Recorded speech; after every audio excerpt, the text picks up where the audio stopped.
Okay, Akala kasama si Jin. Hi mga beshi! So nandito na si Mads, yan, nanalo. Nagtatrabaho po Office siya. pa. Sa office. Kasi nagaling din ako sa trabaho. Nandito kami sa Mandaluyong. So sinaglit na natin ang kanyang grocery bag. Yes. Ano masasabi mo naman, anak? Napakaswerte ko pa din sa pangalawang parapol na bukas.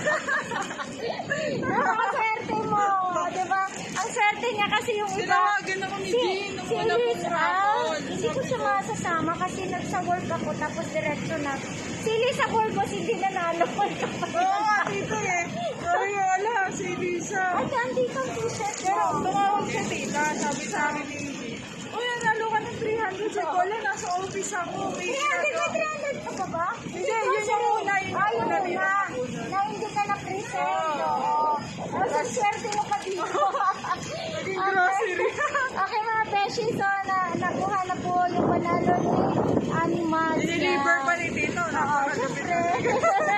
Okay, magsabi ka sa mag-subscribe Pag-subscribe na lang kayo sa YouTube channel ni YouTube Mino ni Tita Elaine, Mino ni Elaine. Yan, para manalo ka ng grocery pack. Yeah. Kaya tita, nahiya nga ako, sabi sa akin ni Jo.